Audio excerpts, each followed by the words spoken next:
Hi, you guys. This is Laura Davis with LJDstudios. Actually, I'm soon to be Laura Campbell. I'm not really sure what to do about that from the standpoint of my business name, but I guess cross that bridge when I get there. I wanted to talk today about breathing for singing, particularly the inhale, and some common misunderstandings or maybe just incomplete understandings.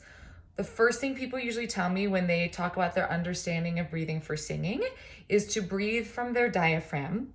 Yes, please do breathe from your diaphragm. But the misunderstanding there is that there might be a time when you're not breathing from your diaphragm. You're pretty much always, your diaphragm's always involved in the breathing process in one way or another. Okay. Second sort of misunderstanding is while the diaphragm is a voluntary muscle, you don't really have direct control over it. So to say breathe from your diaphragm as though that's something you can just actively do is not super helpful to most people. And most people, they say that phrase, but they don't really know what it means because they can't really mentally engage with their diaphragm. Okay.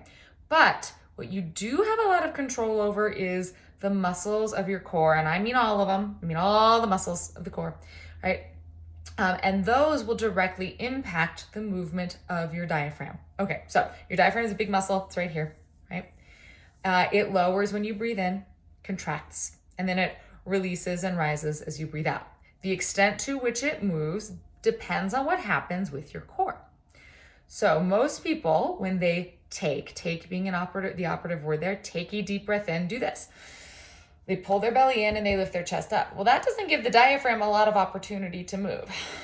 Okay, so when we breathe for singing, we want to release these muscles here so that the diaphragm really, really drops. I wore the tightest shirt I could find for you guys so you could see this. There's nothing I love more than making my belly as fat as possible in front of as many people as possible, so you're welcome. Okay, so when I breathe for singing, instead, all these muscles here, I'm just gonna let them go. And air is gonna rush into my lungs because I created space. So what's really happening is I'm letting this go and my guts are getting out of the way. So the diaphragm has more space to lower. When it lowers, it brings the lungs with it. And now I just receive a breath. I don't have to take it. It's just going to go in, right? All of this has to do with how we're now going to manage or resist the exhale for singing. We're going to be able to do it with these big, strong muscles, which if we breathe like this, we're not going to be able to manage that very well. We want to use the muscles of the core. They're strong to manage the exhale. But if they don't release on the inhale, you're not going to be able to use them to manage the exhale. So a strong core has the ability to, yes, contract, but also release. So one of the biggest misconceptions I just think in our lives is that we want to be pulling this in all the time. So it's really strong. And it's just tight, tight, tight, tight, tight. A strong core has the ability to release. If one more person tells me to just yank my navel to my spine and hold it there forever, I'm going to lose it. You need to be able to let this go. Also, yes, contract it and let it go. So if you're trying to do this, if you're trying to let go to breathe for singing and you're like, I can't do it. I keep doing it backwards. I'm finding I can't release these muscles. Two types of breathing found in the yoga practice I like a lot. Durga breath, the 3-part breath, or Kapalabhati, breath of fire. Both are excellent. I actually think Kapalabhati is a little bit better, even though it's really like fiery, for teaching how to release and receive an inhale here. So you could Google either one of those, Kapalabhati or Durga breath, and find out how to do them.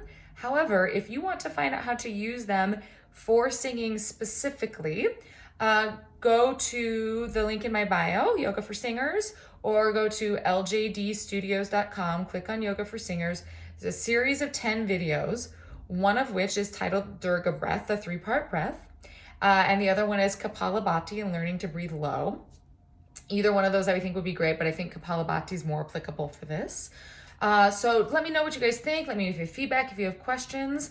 But remember, when you breathe from your diaphragm, it's really your core you want to be thinking about because, does anyone know how to activate their diaphragm on command? I certainly don't. So anyways, let me know. Have a great week. Thanks, you guys.